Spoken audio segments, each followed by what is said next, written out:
সাইয়েদনা আনাস রাদিয়াল্লাহু তাআলা আনহু বর্ণনা করেন, আমার আম্মা যেন দেখা করতে আসলেন আমাকে নিয়ে, আমি ছোট্ট আনাস। আমার আম্মা জান দেখলেন, লাম ইউবকি রাজুলুন ওয়ালা ইমরাআতুন মিনাল আনসার ইল্লা আতহাফাকা বিতুহফাতিন ইয়া রাসূলুল্লাহ। আমার আম্মা এসে বলে, ও রাসূলুল্লাহ, মদিনার যারাই আপনার সাথে দেখা করতে আসলো সবাই এসে আপনারে হাদিয়া দেয়। ওয়া ইন্নী লা আকদিরু আলা মা উতহিফুকা বিহি। ও নবী, আমার তেমন কোনো সাধ্য নাই যে আমি আপনারে হাদিয়া দেব, আমার কাছে কোনো টাকা পয়সা নাই। ছোট্ট ছেলে আনাস রে নিয়ে এসে বলল, ইয়া রাসূলুল্লাহ, মদিনার সব লোকের আপনার সাথে দেখা করে আর হাদিয়া দেয়, আমি গরিব মানুষ, আমি আপনারে কি হাদিয়া দেব গো নবী? আমার তো হাদিয়া দেওয়ার মতো কিচ্ছু নাই। ইল্লা ইবনি হাদা, আমার নাড়ছেরা ধন, আমার কলিজার টুকরা সন্তান এই আনাস ছাড়া আমি আমার কলিজার টুকরা সন্তান আনাস রে আপনারে হাদিয়া দিয়ে দিলাম। খুদ হাদা ইয়া রাসূলুল্লাহ, আমার সন্তান আনাসকে আপনি নেন। ইয়াখদুমুক মা বাদালাক, সে যদ্দূর পারে আপনারে খেদমত করবে। সাইয়েদনা আনাস বলেন, সেদিন থেকে আমি বিশ্বনবীর খাদেম। কি আর খেদমত করব, নবীর মেসওয়াক এনে দেই, জামা এনে দেই। 10 বছর খেদমত করার পরে বিশ্বনবীর খাদেমের মুখে শুনুন বিশ্বনবী কেমন আচরণ করতেন সাইয়েদনা আনাস রাদিয়াল্লাহু তাআলা আনহুর সাথে। সাইয়েদনা আনাস বলেন, খাদিমতু রাসূলুল্লাহি 10 সিনিন, 10টি বছর আমি আমার বিশ্বনবীর পেয়ারা নবীর খেদমত করলাম। ফামা দরাবানি, একদিনের জন্য বিশ্বনবী আমার গায়ে হাত তোলে নাই। পড়েন সুবহানাল্লাহ। ওমা সাব্বানি, একদিনের জন্য আমার গালি দেয় নাই, বকা দেয় নাই। ওমা আবাসা ফি ওয়াজহি, একদিনের জন্য বিশ্বনবী বিরক্তির চেহারা নিয়ে আমার দিকে তাকায় নাই, ভ্রু কুচকে এরকম আমার দিকে তাকায় নাই। আমরা রেগে গেলে, বিরক্ত হলে কি করি? আমাদের ভ্রুগুলো কুচকে যায়। আনাস রাদিয়াল্লাহু তাআলা আনহু বললেন, একদিনের জন্য আমার পিট্টি দেয়া তো দূরের কথা, আমাকে পিটানি দেয়া তো দূরের কথা, আমাকে মারে নাই, আমাকে গালি দেয় নাই, কোনোদিন আমার দিকে বিরক্তির সাথে তাকায় নাই। ওয়ালা ক্বালা লি লিমা সানাআতা ওয়ালা লিমা লা সানাআতা, কোনোদিন এও বলে নাই, আনাস এটা কেন করলা, ওইটা কেন করো নাই। চিৎকার করে পড়েন সুবহানাল্লাহ। এজন্য বিশ্ব নবীর মতো আমাদেরকে আমাদের শ্রমিকদের সাথে, অধীনস্থ কর্মচারীদের সাথে আচরণ করতে হবে। রাজি আছেন তো সবাই? এতেকালের আগে বিশ্বনবী সাল্লাল্লাহু আলাইহি সাল্লাম 2টা কথা বললেন। কয়টা? 1 নম্বরে বিষ্ণু ঈসা ইসলাম বললেন, আসসালাত আসসালাত, নামাজ নামাজ, উম্মতেরা নামাজ, নামাজ ছেড়ে দিও না। 2 নম্বরে বিষ্ণুই বললেন, ওয়ামা মালাকাত আইমানুকুম, খবরদার অধীনস্থ কর্মচারীদের সাথে খারাপ আচরণ করো না। আমরা খুব দুঃখের সাথে লক্ষ্য করেছি, পত্রপত্রিকায় এসেছে, মানবাধিকার কর্মী, নারী আন্দোলনের কর্মী মাইক পেলে বড় বড় ভাষণ দেয়, আপনারা কর্মীদের সাথে ভালো আচরণ করবেন, কাজের মেয়েদের সাথে ভালো আচরণ করবেন, কিন্তু ওদের বাড়িতে এই কাজের মেয়েরা নির্যাতিত হয়। চিল্লায় বলেন ঠিক কিনা? আহা, পত্রিকার রিপোর্ট দেখে অবাক লাগে। খুন্তি দিয়ে চুলায় লোহা গরম করে পিঠে শেক মেরেছে, এরকম আছে না নাই? বিশ্বনবী সাল্লাল্লাহু আলাইহি সাল্লাম বলেছেন, খবরদার কিয়ামতের দিন তাদের বিরুদ্ধে আল্লাহ মামলা দায়ের করবে। আমরা যেন কখনো আমাদের অধীনস্থ কর্মচারীদের সাথে খারাপ আচরণ না করি। আল্লাহ তুমি তৌফিক দাও, আমরা পড়ি আমিন। উইথ প্রফেশনালিজম, আপনি যেটাই করেন না কেন আপনাকে প্রফেশনালিজমের সাথে করতে হবে, তাহলে ওই কাজে বরকত দিবে কে? আল্লাহ। ছোট হোক বড় হোক, এটা কোনো সমস্যা? যাই করি না কেন কিভাবে করব? ভালোভাবে। আওয়াজ করে বলেন, কিভাবে করব?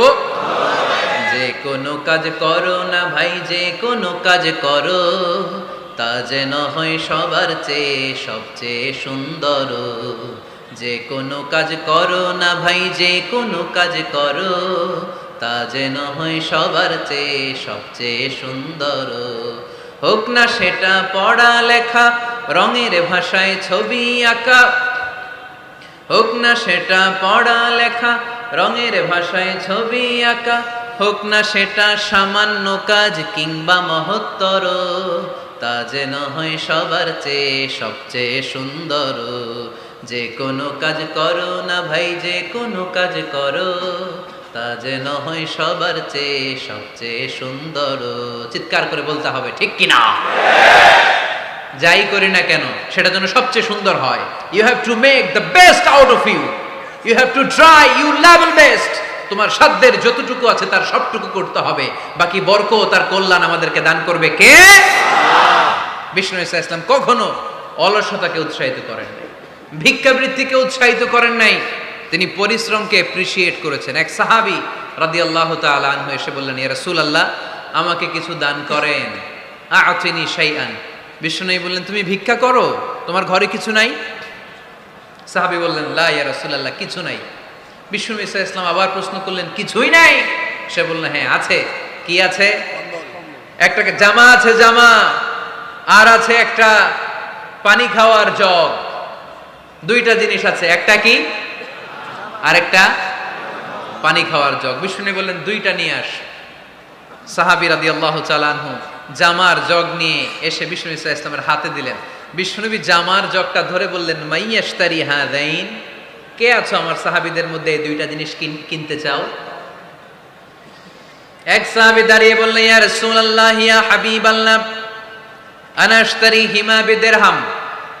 এই দুইটা জিনিস, একটা জামা, একটা পানি খাওয়ার জগ, আমি 1 দিরহাম দিয়ে কিনে নিতে চাই। পড়েন সুবহানাল্লাহ।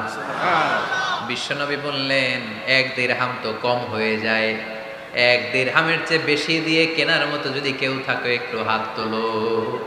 মাইয়াজিদু আলা যালিক, এর চেয়ে বেশি দাম দিয়ে কেনার মতো কেউ আছো নাকি? আরেক সাহাবী হাত তুলে বললেন, ইয়া রাসূলুল্লাহ, ইয়া হাবিবাল্লাহ, আশতারিহিমা বিদিরহামাইন, আমি 1 দিরহাম নয়, আপনার সম্মানে 2 দিরহাম দিয়ে জিনিসগুলো কিনে নিতে চাই। 2 দিরহাম। বিষ্ণু বললেন, ওকে ফাইন, ডান, 2 দিরহামে বিক্রি হয়ে যাবে। দিয়ে দেওয়া হলো। 2 দিরহাম নিয়ে বিষ্ণু ঈসা ইসলাম ওই আগন্তুক ভিক্ষুক সাহাবীর হাতে দিয়ে বললেন, যাও, 1 দিরহাম দিয়ে তোমার পরিবার পরিজনদের জন্য খাবার কিনে নিয়ে যাও, আর 1 দিরহাম দিয়ে একটা কুঠার কিনে নিয়ে আসো। কি কিনে নিয়ে আসো? সবাই বলেন। কুঠার চিনেন আপনারা? কুঠার দিয়ে কি করে? গাছ কাটে। ওই সাহাবী আর 1 দিরহাম দিয়ে একটা কুঠার কিনে নিয়ে আসলেন। বিশ্বনবী সাল্লাল্লাহু আলাইহি ওয়াসাল্লাম নিজ হাতে ওই কুঠারের একটা হাতল লাগায় দিলেন। সুবহানাল্লাহ পড়তে পারলেন না মজা করে? হাতল ছাড়া কুঠার ধরা যায়? ধরা যায় না। বিশ্বনবী কাঠের একটা হাতল লাগায় দিলেন। এই হাতলটা দিয়ে বিশ্বনবী বললেন, try to imagine the attitude of the last messenger Muhammad sallallahu alaihi wasallam. He changed the world for the better and made us better creature. তার নাম কি? কি নাম? He was Muhammad sallallahu alaihi wasallam. Muhammad, mercy upon mankind, teacher of all mankind, Abul Qasim, Ya Habibi, Ya Muhammad, Ya Shafi'i, Ya Muhammad, Khairu Khalqillahi Muhammad, Ya Mustafa, Ya Imam al-Mursalin, Ya Mustafa, Ya Shafi'i al-Alamin. পড়েন সবাই। يا مصطفى يا إمام المرسلين يا مصطفى يا شفيع العالمين. He taught us to be just and kind and to feed the poor and hungry, help the wafer and the orphan child, and to not be cruel and miserly. His speech was soft and gentle, like a mother stroking her child. His mercy and compassion were most radiant when his smile was. Muhammad sallallahu alayhi wasallam. Muhammad, mercy upon mankind, teacher of all mankind, Abul Qasim, Ya Habibi, Ya Muhammad, Ya Shafi'i, Ya Muhammad, Khairu Khalqillahi Muhammad. পড়েন সবাই। Ya Mustafa, Ya Imam al-Mursalin, Ya Mustafa, Ya Shafi'i al-Alamin, Ya Mustafa, Ya Imam al-Mursalin, Ya Mustafa, Ya Shafi'i al-Alamin, Muhammad. Subhanallah পড়েন। He was Muhammad সাল্লাল্লাহু আলাইহি ওয়াসাল্লাম। বিশ্বনবী নিজ হাতে ওই সাহাবীর কুঠারের ভেতরে একটা হাতল লাগাই দিলেন। ঘটনা মনে আছে নাকি নাশিদ শুনে ভুলে গেছেন? ঘটনা মনে আছে সবার? তিনি হাতল লাগাই দিলেন আর বললেন, যাও, গায়ে শক্তি আছে, তাগড়া যুবক, এই কুঠার নিয়ে জঙ্গলে যাও, জঙ্গলে যে কাঠ কাটো, লাকড়ি বানাও, বাজারে যে বিক্রি করো। লা ইয়াহতাতিবা আহাদুকুম হাজমাতান ফি যাহরিহি খায়রুম মিন আই ইয়াসআলা আহাদান ফায়ু'তিয়াহু আও ইয়ামনাহু। যাদের গায়ে জোর আছে, শক্তি আছে, পরিশ্রম করে লাকড়ির বোঝা পিঠে নিয়ে বাজারে বিক্রি করা অনেক ভালো কারো কাছে হাত পাতার চেয়ে। কারণ তুমি হাত পাতলে লোকজন তোমারে দিতেও পারে, নাও দিতে পারে, কিন্তু পরিশ্রম কখনো বৃথা যায় না। What is the moral of the story? রাসূল সাল্লাল্লাহু আলাইহি ওয়াসাল্লামের এই প্রফেটিক স্টোরি থেকে আমাদের শিক্ষা কি? বিশ্বনবী বললেন, যাও, কাঠ কেটে নিয়ে আসো। লা উরিদু আন আরাকা 15 আইয়াম, সামনের 15 দিন আমি যেন আমার চোখ দিয়ে তোমার আমার আশেপাশে ঘুরঘুর করতে না দেখি। সাহাবী চলে গেলেন, কাঠ কাটতে আরম্ভ করলেন, বাজারে বিক্রি করতে আরম্ভ করলেন। 15 দিনের ব্যবধানে 10 দিরহাম নিয়ে বিশ্বনবীর দরবারে ওই সাহাবী হাজির হয়ে গেলেন। 10 দিরহাম নিয়ে হাজির হয়ে গেলেন। এসে বললেন, ইয়া রাসূলুল্লাহ, ইয়া হাবিবাল্লাহ, আমি আর দরিদ্র নাই, আমি আর ভিক্ষা করি না, আমি নিজের পায়ে দাঁড়িয়েছি, আমি স্বাবলম্বী হয়েছি, আমি অন্যান্য খেটে খাওয়া মানুষের মতো এখন উপার্জন করে আমার ফ্যামিলির চাহিদা মিটাই। পড়েন সুবহানাল্লাহ। What is the moral of the story? এই প্রফেটিক স্টোরি থেকে আমাদের জন্য শিক্ষা হচ্ছে, বিষ্ণু ঈসা ইসলাম চাইলেই ওই 2 দিরহাম দিয়ে বলতে পারতেন, যাও, এটা দিয়ে খাবার কিনে খাও। দুপুরবেলা খাইতো, রাত্রেবেলা আবার জাকাতের লাইন ধরতো। কথা কন? তার মানে বিষ্ণু ঈসা ইসলাম কাজের প্রতি উৎসাহিত করেছেন। 2 নম্বর লেসন বা শিক্ষা হচ্ছে, বিশ্বনবী সাল্লাল্লাহু আলাইহি ওয়াসাল্লাম পার্মানেন্ট সলিউশন করে দিয়েছেন, স্থায়ী সমাধান। ঠিক কিনা? আমরা প্রায় জাকাতের শাড়ি দেই, লুঙ্গি দেই, আছে না নাই? আলহামদুলিল্লাহ, আপনাদের গাজীপুরে বোধহয় এগুলো নাইটাই, এখানে নাই, আছে? যদি থেকে থাকে এই ট্র্যাডিশন আপনারা বন্ধ করবেন। জাকাতের শাড়ি বলতে কোনো শাড়ি নাই, জাকাতের লুঙ্গি বলতে কোনো লুঙ্গি নাই। কারণ জাকাতের শাড়ি আর জাকাতের লুঙ্গি যদি আপনি বিতরণ করেন, আর সামান্য সয়াবিন তেল আর চাল ডাল যদি আপনি প্যাকেট করে দিয়ে দেন, তাহলে 1 মাস পরে আবার যে সে আরেক জায়গায় জাকাতের লাইনে দাঁড় হয়ে যাবে। চিল্লা এখন, ঠিক কিনা? এজন্য আপনাকে পার্মানেন্ট সলিউশনের ব্যবস্থা করতে হবে। আমি সব জায়গায় বলি যে প্রতিটি জেলার বিজনেস ম্যাগনেট যারা আছেন, তারা সবাই মিলে একটা জাকাত ম্যানেজমেন্ট প্ল্যাটফর্ম গড়ে তুলুন। সেখান থেকে এমনভাবে জাকাত দিন যাতে মানুষ স্বাবলম্বী হতে পারে। স্বাবলম্বী বানানোর জন্য, দারিদ্র বিমোচনের জন্য জাকাত এসেছে, জাকাতের শাড়ি লুঙ্গি বিতরণের জন্য নয়। আর জাকাতের শাড়ি এত পাতলা, মশারি কি পাতলা, এর চেয়েও পাতলা। দেখছেন কখনো? এটারে একবার ধোয়ার পরে দ্বিতীয়বার পরা যায় না। একবার ধোয়ার পরে শাড়ির দিকে তাকাইলে শাড়ি আপনার দিকে বেশকি মেরা থাকবে। কথা বলেন, ঠিক কিনা? এইভাবে শাড়ি লুঙ্গি দেয়া যাবে? এভাবে তো শাড়ি লুঙ্গি বিতরণ করলে যারা লাইন ধরে জাকাত নিতে আসলো, এই আল্লাহর বান্দাদেরকে অপমান করা হয়। আর আল্লাহ বললেন, ওয়ালাকাদ কাররামনা বানি আদম, আমি পুরো বানি আদমকে সম্মানিত করেছি। ফেরেশতার সম্মান বেশি না মানুষের? বুঝা শুনে বললেন, কার? তুমি মাটির আদমকে প্রথম সৃষ্টি করিয়া ঘোষণা করিয়া দিলে শ্রেষ্ঠ বলিয়া, তাই তো নূরের ফেরেশতা করে আদমকে সেজদা। সুবহানাল্লাহ পড়েন।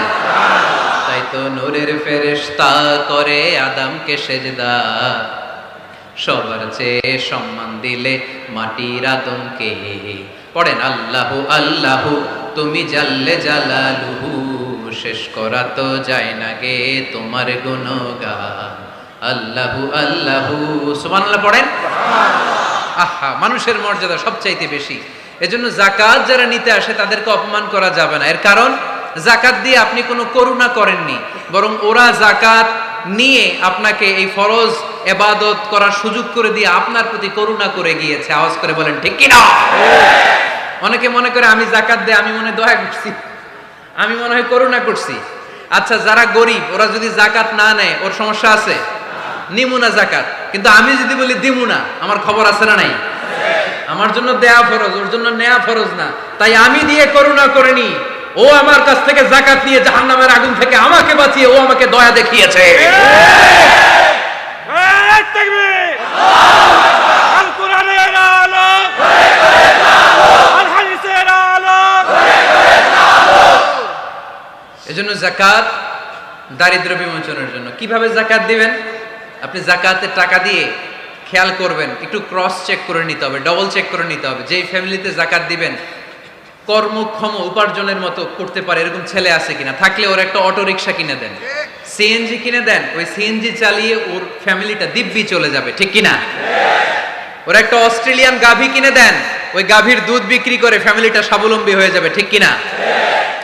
লক্ষ্মীপুরে আমি ওয়াজ করলাম, বললো হুজুর আমরা এইভাবে একটা যাকাত ম্যানেজমেন্ট প্ল্যাটফর্ম গড়ে তুলেছি, এখানে আমরা টাকা জমিয়ে জমিয়ে আমাদের এলাকার যে সমস্ত ছেলেগুলো কর্মক্ষম, তাদের ঘরে টাকা পয়সা নাই, আমরা যাকাতের টাকা দিয়ে ওদেরকে প্রবাসী বানিয়ে দেই, বিদেশে পাঠিয়ে দেই, ওর কষ্ট অর্জিত সম্পদ দিয়ে ওর ফ্যামিলি এখন দেদারসে চলছে, কোনো যাকাতের লাইনে যে তারা নিজেদেরকে আর অপমান বোধ করছে না। এইভাবে যাকাত দিতে হবে। দিলটার একটু খোলেন, হাতটার একটু খোলেন, তাহলে হৃদয়টারে খুলে দিবে কে? দে যাকাত, দে যাকাত তোরা দে রে যাকাত, দে যাকাত, দে যাকাত তোরা দে রে যাকাত, তোর দিল খুলবে পরে আগে খুলু খাত, দে যাকাত, দে যাকাত তোরা দে রে যাকাত। পড়েন আমিন। এই যাকাতের মাধ্যমে আমরা আমাদের বাংলাদেশকে স্বাবলম্বী করতে চাই। রাজি আছেন সবাই? সংঘবদ্ধ প্রচেষ্টায় যাকাত আদায় করতে রাজি আছেন? বিশ্বনবী সাল্লাল্লাহু আলাইহি ওয়াসাল্লাম চাইলে এই 2 দিরহাম দিয়ে বিদায় করে দিতে পারতেন, কিন্তু বিশ্বনবী সাল্লাল্লাহু আলাইহি ওয়াসাল্লাম তাকে কাজের প্রতি উৎসাহিত করলেন, পার্মানেন্ট সলিউশন দিলেন। এজন্য অলসতার সাথে ইসলামের কোনো সম্পর্ক আছে? আওয়াজ করে বলেন, অলসতার সাথে সম্পর্ক আছে? অলসতাকে যেন আজকে আমরা কি বলে দিছিলাম? ভুলে গেছি? আরো জোরে। অলসতাকে আজকে আমরা নো বলে দিছি, আমরা কর্মক্ষম। আরে অলস তো হয় মুনাফিকেরা, অলস হয় কারা? وَإِذَا قَامُوا إِلَى الصَّلَاةِ قَامُوا كُسَالَى يُرَاءُونَ النَّاسَ وَلَا يَذْكُرُونَ اللَّهَ إِلَّا قَلِيلًا। সুবহানাল্লাহ পড়েন। মুনাফিকরা যখন নামাজে দাঁড়ায় অলস হয়ে দাঁড়ায়, সোজা হয়ে দাঁড়ায় না। মসজিদে নববীর কাতারগুলোর মধ্যে মুমিনদের সাথে যখন মুনাফিকেরা দাঁড়াতো, অলসের মতো দাঁড়াতো, দেয়ালের মধ্যে হেলান দিয়ে দাঁড়াতো। এরকম আছে না অনেকে অলস? কিন্তু আমরা যারা মুমিন, আমরা নামাজে দাঁড়ালে কি আমাদের হৃদয়ে অলসতা আসে নাকি হৃদয়টা সজীব হয়ে ওঠে? আমাদের হৃদয়কে নামাজে দাঁড়ালে সজীব করে দেয় কে? আল্লাহ। ইয়াকিদু শাইতানু আলা কাফিয়াতি রাসি আহাদিকুম ইদা হুয়া নাম। আমরা যখন রাতে ঘুমোতে যাই, শয়তান আমাদের মাথার পিছনে অলসতার 3টা গিট মারে। কি মারে? এই যে রশি দিয়ে এরকম বাঁধে, যে এটার গাজীপুরে আপনারা কি বলেন? গিট্টু। হ্যাঁ, গিট্টু। আচ্ছা, তো শয়তান আমরা যখন ঘুমোতে যাই আমাদের মাথার পেছনে অলসতার 3টা গিট্টু মারে। আমরা যখন ঘুম থেকে উঠে ঘুম থেকে ওঠার দোয়া পড়ে আলহামদুলিল্লাহিল্লাযী আহইয়ানা বা'দা মা আমাতানা ওয়া ইলাইহিন নুশুর, আমরা ঘুমালেই 3টা গিট্টু মেরে শয়তান একটা মন্ত্র পড়ে দেয়, আলাইসা লাইলুন তাওয়িলুন ফারকুদ। আরে ঘুমা, অনেক লম্বা রাত। আরে ঘুমা, অনেক লম্বা রাত। আরে আরামসে ঘুম মার, অনেক লম্বা রাত। এই মন্ত্র পড়ে 3টা গিট মারে। আমরা যখন ঘুম থেকে উঠে ঘুমের দোয়া পড়ে ফেলি, একটা গিট্টু খুলে দেয় কে? আবার ঘুম থেকে উঠে দোয়া পড়ার পরে ফাইদা তাওয়াদ্দা ইন হাল্লাত উকদা, ওয়াশরুমে ঢুকে ইস্তেনজা করে যখন আমরা ওযু করে ফেলি, অলসতার 2য় গিট্টু খুলে দেয় কে? আল্লাহ।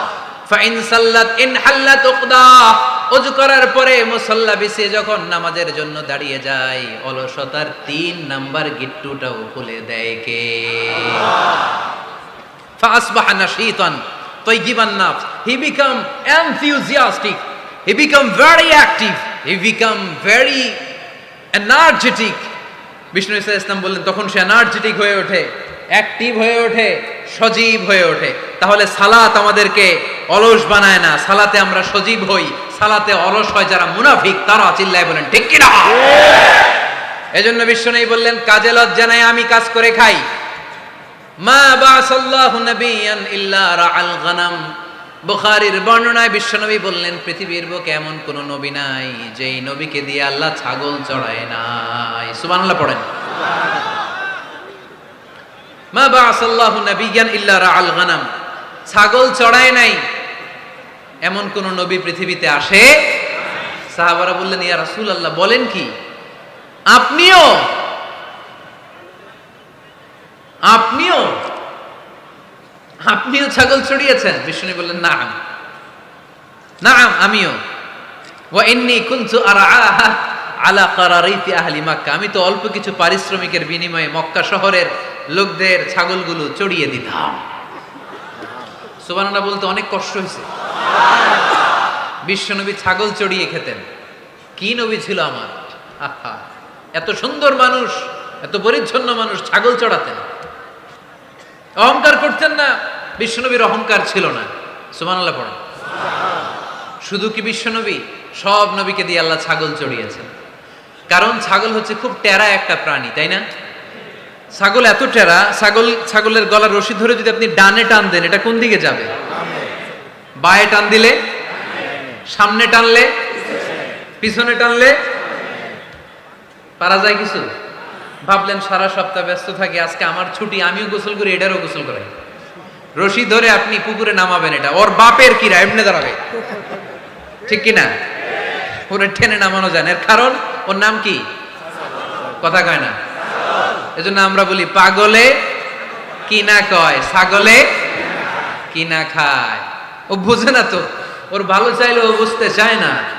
আল্লাহ বুঝাতে চাইলেন, নবীরা ছাগল চড়াও, সবচেয়ে টেরা প্রাণী।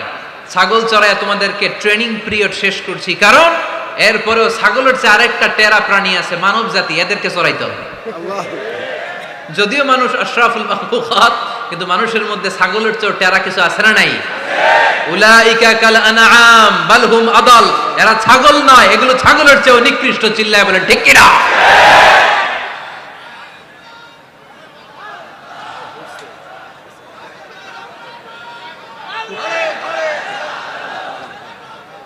এই এরকম আওয়াজে স্লোগান দিলে চলবে?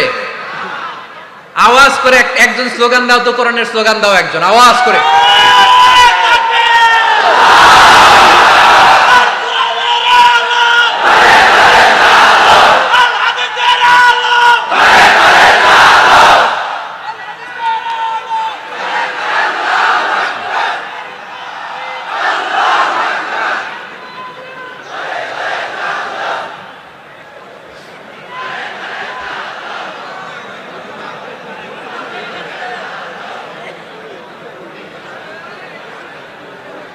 ঘুম চলে গেছে না? হ্যাঁ, এখনো আছে। আওয়াজ তুলে পড়েন, লিল্লাহে তাকবীর, লিল্লাহে তাকবীর, লিল্লাহে তাকবীর। সব নবীরা ছাগল চড়িয়েছেন।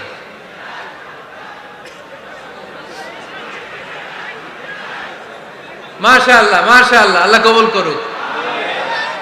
এমন কোন নবী নাই যেই নবী ছাগল চড়ায় নাই। সুবহানাল্লাহ পড়তে হবে। সব নবীরা কাজ করে খেয়েছেন। সাইয়েদনা আদম আলাইহিস সালাম, ইব্রাহিম আলাইহিস সালাম চাষাবাদও করেছেন। সাইয়েদনা মুসা আলাইহিস সালাম চাষ করেছেন। দাউদ আলাইহিস সালাম নিজ হাতে বর্ম বানিয়েছেন, ছুরি বানিয়েছেন। আওয়াজ করে পড়েন সুবহানাল্লাহ। তাহলে কাজে কোনো লজ্জা আছে? লজ্জা কিসে? আর আজকের মাহফিল থেকে অলসতাকে আমরা কি বলে দিয়েছি? কাজের সময়, নামাজের সময় কাজে কোনো লজ্জা নেই। বিশ্বনবী সাল্লাল্লাহু আলাইহি ওয়াসাল্লাম কাজ করে খেতে বলেছেন। প্রিয় ভাইয়েরা, বেশিরভাগই এখানে ফ্যাক্টরি ওয়ার্কার। আপনারা হাত তুলে আমাকে জানান দিয়েছেন শুরুতে। কর্মজীবী মানুষদেরকে বিশ্বনবী এত ভালোবাসতেন, মেহনতি মানুষদেরকে এত পছন্দ করতেন। বিদায় হজের ভাষণেও বাদ যায়নি মেহনতি মানুষদের কথা। তিনি বলেছেন, খবরদার খারাপ আচরণ করবে না। নিজেরা যা খাবে তাদেরও তা খাওয়াবে, নিজেরা যা পড়বে তাদেরকেও তা পড়াবে। আতুল আজিরা আজরাহু ক্বাবলা আইয়াজিফা আরাকু, সুনানি ইবনে মাজার হাদিস। শ্রমিকের ঘাম শুকিয়ে যাওয়ার আগে তার পারিশ্রমিক দিয়ে দাও। আবার বিশ্বনবী বললেন, খবরদার, সালাসাতুন আনা খাসমুহুম, কিয়ামতের দিন তিন শ্রেণীর ব্যক্তির বিরুদ্ধে আমি আল্লাহ নিজে মামলা দায়ের করব। এক শ্রেণীর ব্যক্তি হচ্ছে রাজুলুন ইস্তাওফা আজিরান ইস্তাআজারা আজিরান ফাস্তাওফা মিনহু ওয়া লাম ইয়াতি আজরা, যে ব্যক্তি শ্রমিক ভাড়া করে কাজ করালো কিন্তু তার টাকা দেয় নাই, তার পারিশ্রমিক দেয় নাই, আল্লাহ বলেন কিয়ামতের দিন তোর বিরুদ্ধে আমি দাঁড়াবো, I will be against you in the day of judgment. কেউ তোরে কিয়ামতের দিন সাহায্য করে ছুটাতে পারবে না। এজন্য খবরদার, শ্রমিকদের সাথে খারাপ আচরণ করবেন না। আবার শ্রমিক ভাইরাও যারা আছেন, আপনাদের ডিউটি যত ঘন্টা ঠিক তত ঘন্টাই পালন করতে হবে, তা না হলে কিন্তু আপনাদের উপার্জন হালাল হবে না। বিশ্বনবী সাল্লাল্লাহু আলাইহি ইসলামে আমরা অনেকে মাইক পেলে বড় বড় ভাষণ দেই, কাজের মেয়েদের সাথে খারাপ আচরণ করবেন না, শ্রমিকদের অধিকার, নারীদের অধিকার, বড় বড় এরকম বক্তব্য আছে না নাই? বিশ্বনবী শুধু শ্রমিকদের অধিকারের কথা বক্তব্যের মধ্যে সীমাবদ্ধ রাখেন নাই, ওনার ব্যক্তিগত জীবনেও এগুলো পাবেন। বিশ্বনবী সাল্লাল্লাহু আলাইহি সাল্লামের অ্যাপয়েন্ট করা শ্রমিক, ওনার দাস, ওনার কর্মচারী সাহাবীর নাম ছিল আনাস রাদিয়াল্লাহু তাআলা আনহু। কি নাম ছিল? উনি বিশ্বনবীর ব্যাপারে কি কমেন্টস করছে আমরা শুনে আজকের আলোচনার ইতি টানবো। আওয়াজ করে পড়তে হবে ইনশাআল্লাহ। সাধারণত কর্মচারীরা মালিকের বিরুদ্ধে ভালো কথা বলে ইল্লা মাশাআল্লাহ। অনেক মালিক আছে অনেক ভালো, তাদের ব্যাপারে আবার ভালো বলে। সাধারণত কারো ব্যাপারে যদি আপনি তথ্য নিতে চান, আপনি তার ওয়াইফের কাছ থেকে তথ্য নেন, তার কর্মচারীর কাছ থেকে নেন, তার বাড়ির দারোয়ান থেকে নেন, তার ঘরের কাজের মহিলার কাছ থেকে নেন, তার ড্রাইভারের কাছ থেকে নেন, তাহলেই তার ব্যাপারে আসল সব তথ্য বের হয়ে আসবে। দেখুন বিশ্বনবীর কর্মচারী বিশ্বনবীর ব্যাপারে কি বলে। সাহাবীর নাম সবাই বলতে হবে, সাহাবীর নাম রাদিয়াল্লাহু তাআলা আনহু। উনি বললেন বিশ্বনবী যখন মক্কা থেকে মদিনায় হিজরত করলেন, হাজার হাজার মদিনাবাসী বিশ্বনবীর সাথে দেখা করতে গেল। যারাই দেখা করে সবাই বিশ্বনবীর হাতে কিছু না কিছু হাদিয়া দেয়, যারাই দেখা করে হাতে করে বিশ্বনবীর হাতে কিছু না কিছু দিয়ে দেয়। সুবহানাল্লাহ পড়ে। তাহাদাও তাহাব্বু, একে অপরকে হাদিয়া দিবেন, মহব্বত বাড়ায় দিবে কে? আল্লাহ। হাজবেন্ড স্ত্রীকে গিফট করবেন, স্ত্রী আবার হাজবেন্ডকে গিফট করবেন, বন্ধু বন্ধুকে গিফট করবেন, গার্লফ্রেন্ড আবার বয়ফ্রেন্ডের গিফট করতে যায় না, তাহলে ভেজাল আছে না নাই? চেক এন্ড ব্যালেন্স করতে হবে।